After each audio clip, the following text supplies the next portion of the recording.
My name is Colin Clark, and I am the Addison County Solid Waste Management District Eco AmeriCorps member. Um, and throughout my years at college, I really tried to live as much of a minimalist lifestyle as possible.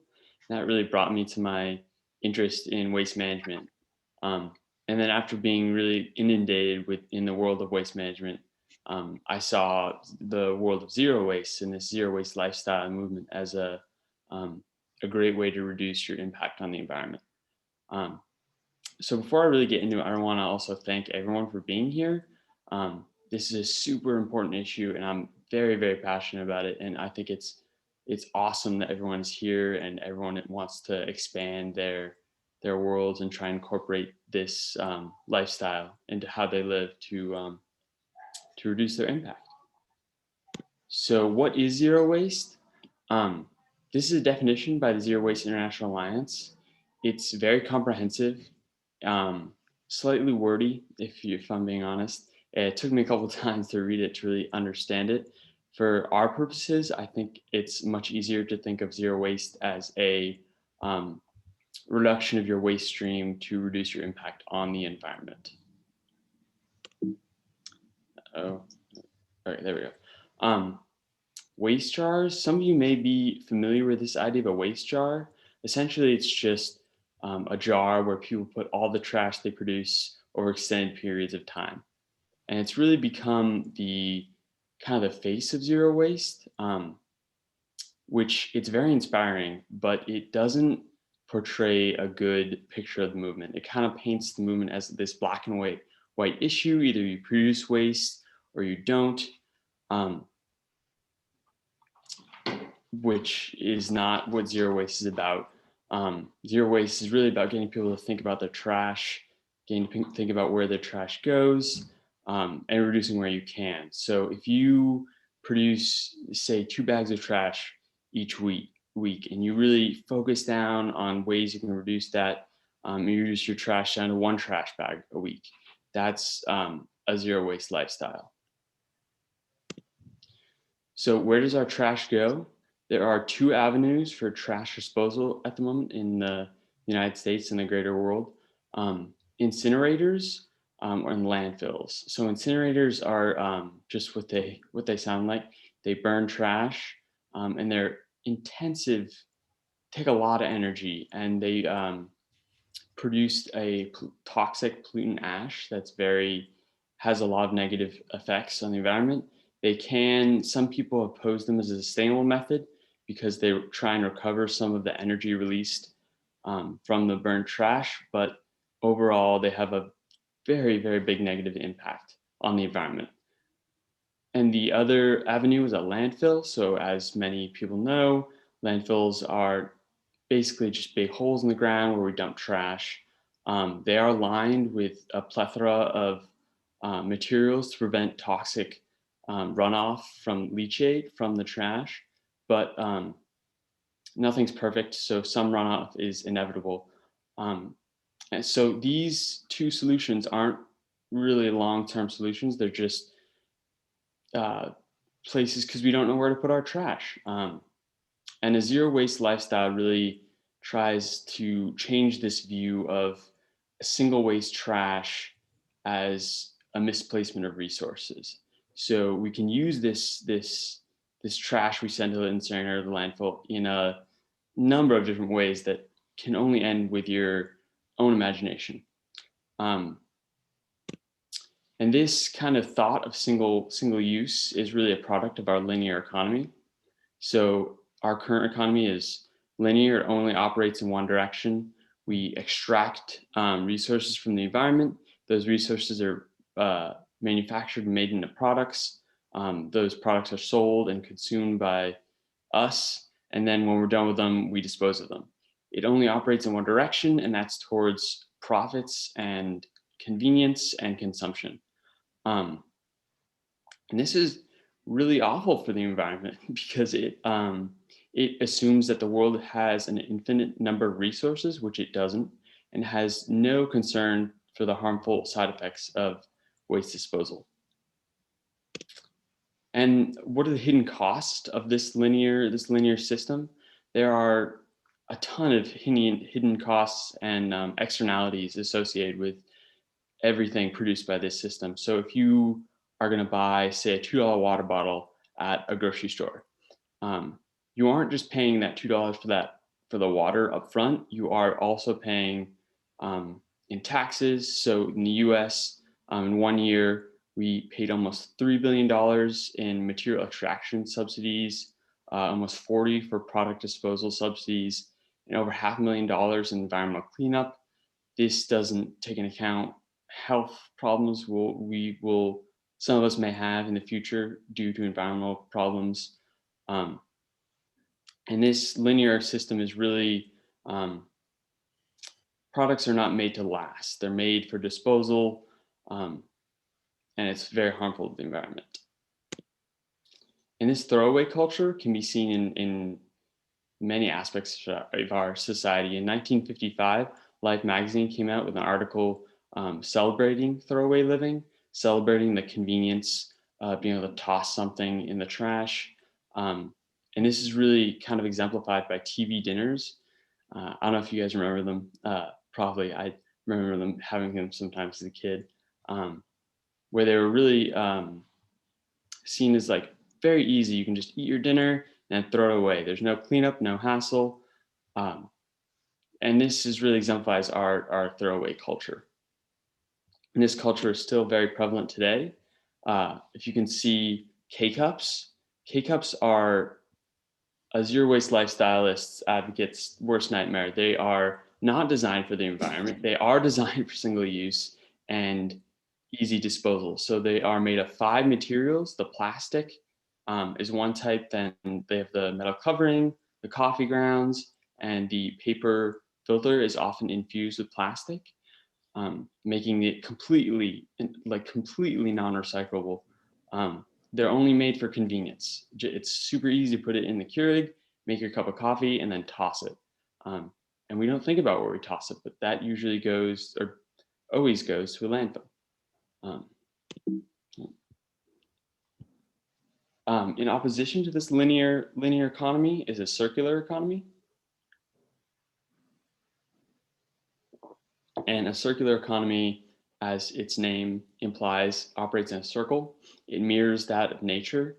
So if you think about an apple tree in nature, an apple tree you grow, maybe grow an apple, the apple falls to the ground, decays, that energy goes back to the earth, provides nutrients to that apple tree or a new apple tree.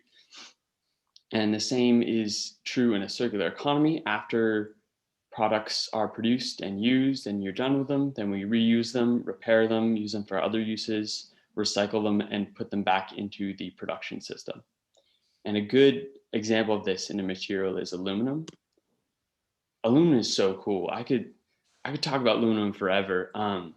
75% of the aluminum mined before World War II is still in production today, which is mind blowing to me. And when products are made from recycled aluminum, they only take 95% less energy than virgin aluminum, making them practically an infinitely recyclable substance. Um, and this is a form of upcycling, which means that nothing is lost in value when the product is recycled. So you can melt this down, the cans down, and reproduce another aluminum can very easily. And this is the closed loop system that mirrors that of a circular economy and is kind of the goal of zero waste living. So what can we do? This problem seems huge, and I've had many existential crises, and I had some environmental study science friends in college who just have very rough nights thinking about this too much. But I truly believe that as consumers, we drive this throwaway and single-use culture, um, and we can choose to keep it going or choose to use our consumer power to uh, produce less waste by simplifying our routines, by choosing to buy recycled products, recycled materials, sustainable materials, um, and by this changing the system.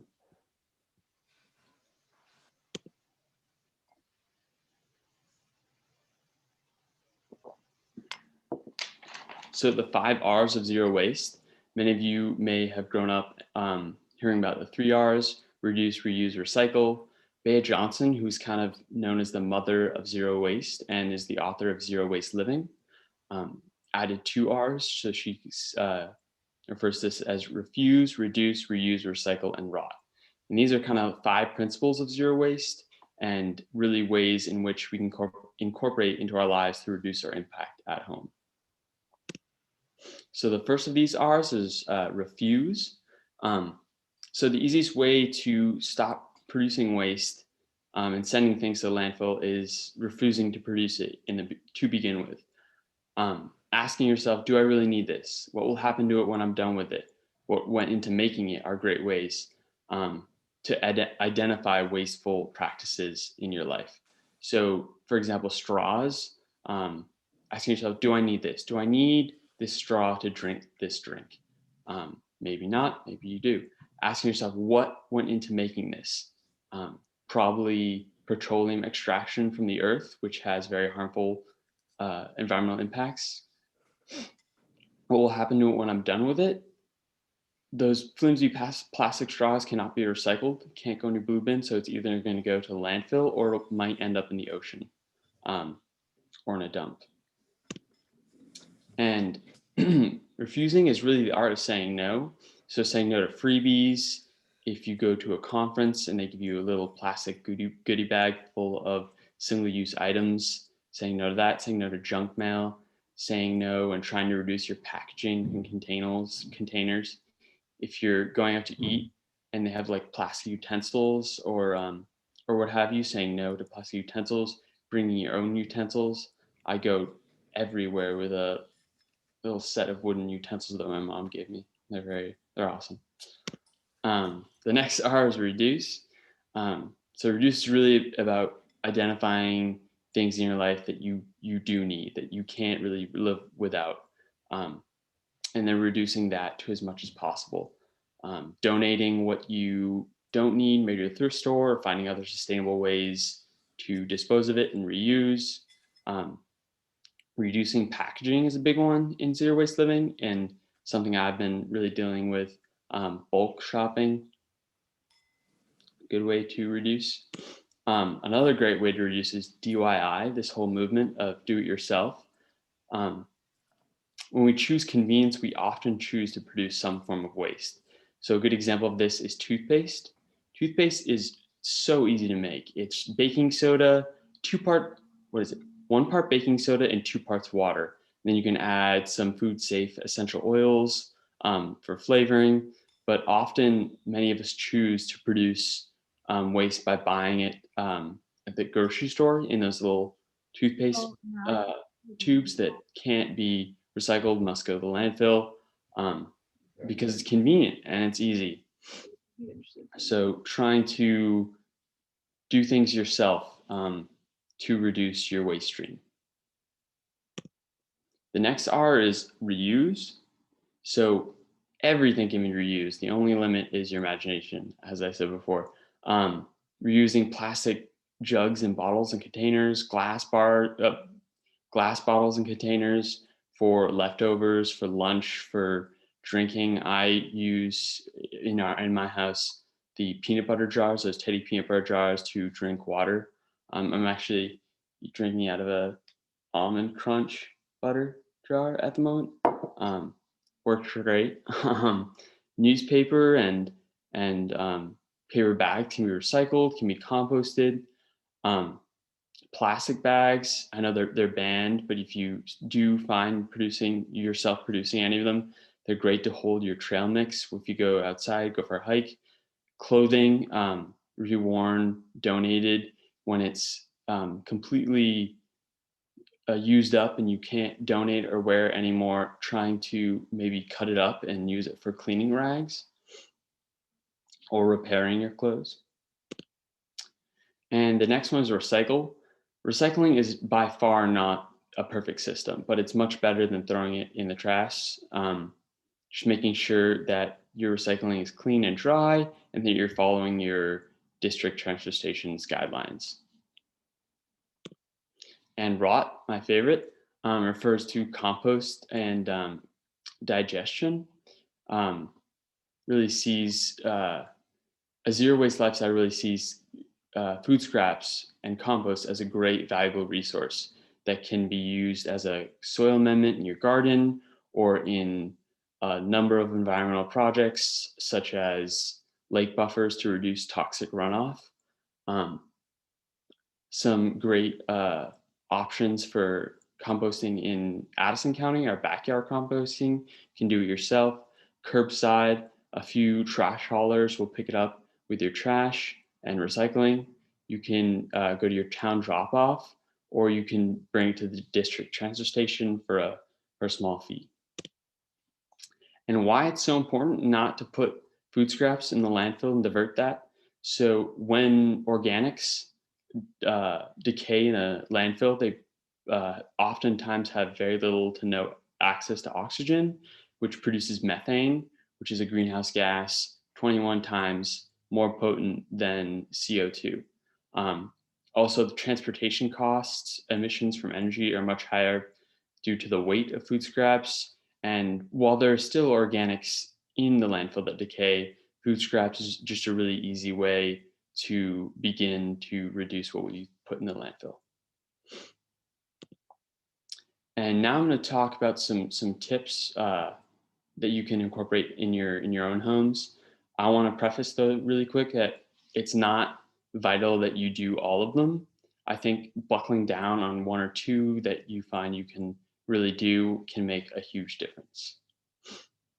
So beginning with the kitchen, um, making your own cleaning products. We are sold so many different kinds of cleaning products for different surfaces, from different rooms, for windows, for you name it. It's crazy. But in my experience, there isn't much baking soda, water, or some vinegar can't clean.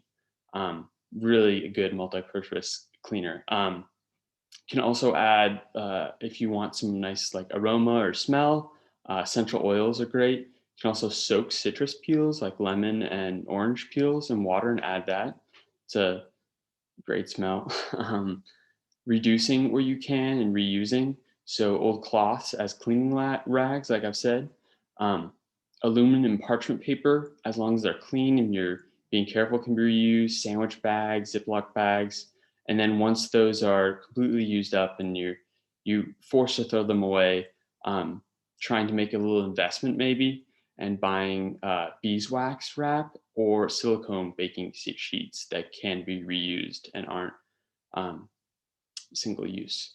Buying in bulk. So when you go grocery shopping, you can either buy bulk by refilling reusable jars or um, choosing to buy larger quantities of things instead of single use packages. So like cereal, I know the Kellogg's has like the little packages of 10 for each little bowl of cereal. Um, Refusing to buy that and instead buying like a bigger thing of Cheerios or whatnot. Making lists and sticking to them, that's helped me a lot.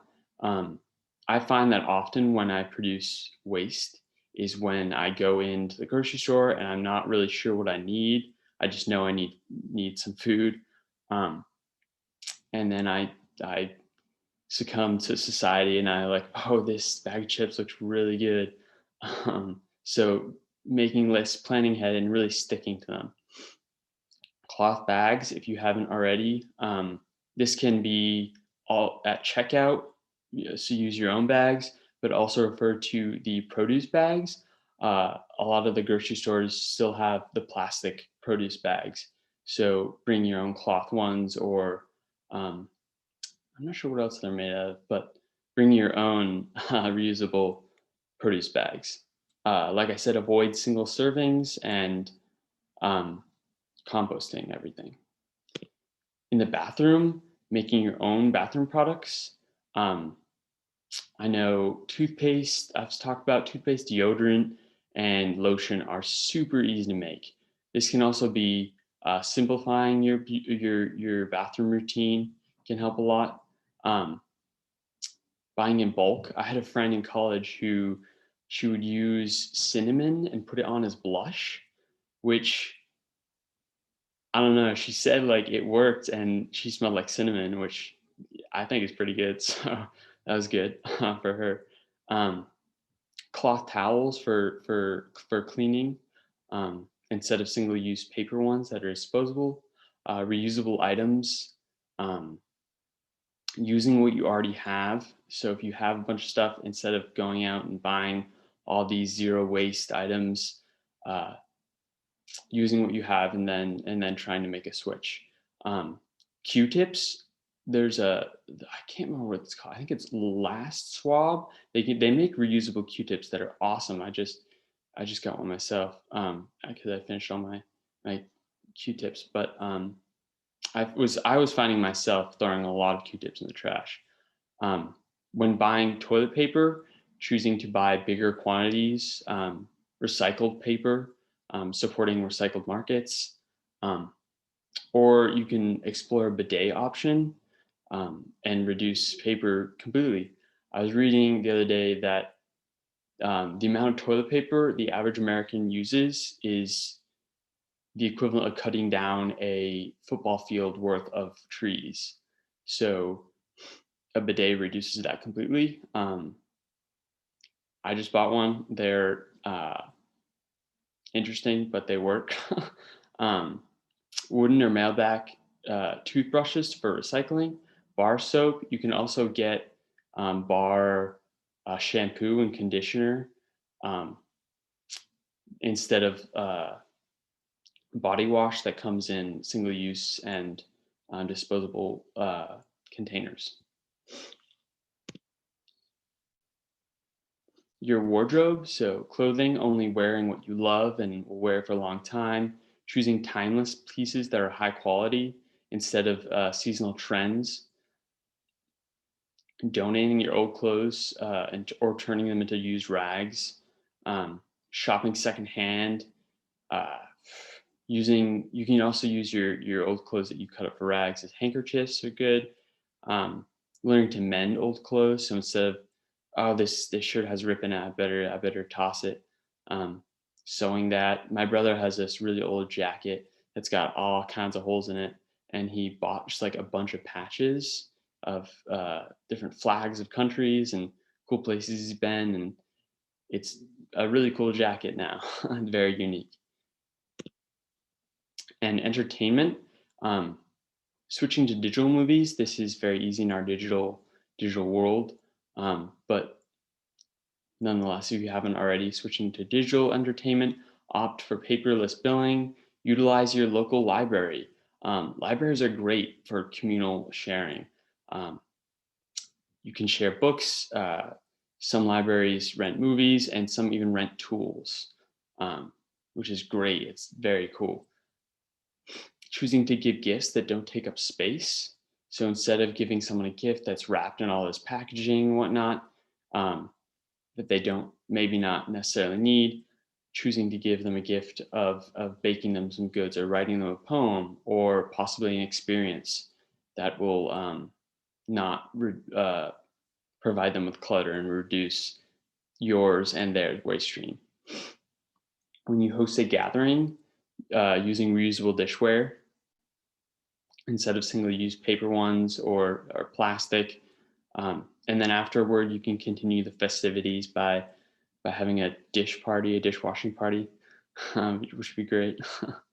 um, when you're going out to eat, try and avoid single-use takeout containers. So wherever I go, I try and bring some kind of jar or Tupperware, so that if I ever have leftovers, um, I can just put them in there.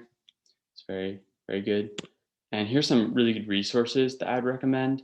Um, they are not the Zero Waste Home is a book by Bea Johnson, which is kind of um, the first real guide to zero waste living, and it's a great read. It's really quick read, and encompasses a lot of cool tips. It's got some recipes in it. Zero Waste by Shia Su is also got some a very quick read as well, and it's got some great tips as well. Your library does not currently have them, but I've been told that they're getting them soon. Um, Trash for Tossers is a blog by Laura Singer, who kind of coined the idea of a waste jar. Zero Waste Trash Talk is a podcast produced by the East Nashville Waste Management that talks all about great ways you can reduce your impact, um, especially in the bathroom. They talk a lot about um, zero waste tips for that. Central Vermont Solid Waste District also has a really good page on zero waste, and here in the Addison County Solid Waste Management has or is just starting to put together a good tip page for zero waste living. And with that, I want to thank you, and I want to thank the Bixby Library. And if there are any questions, I can stop sharing my screen.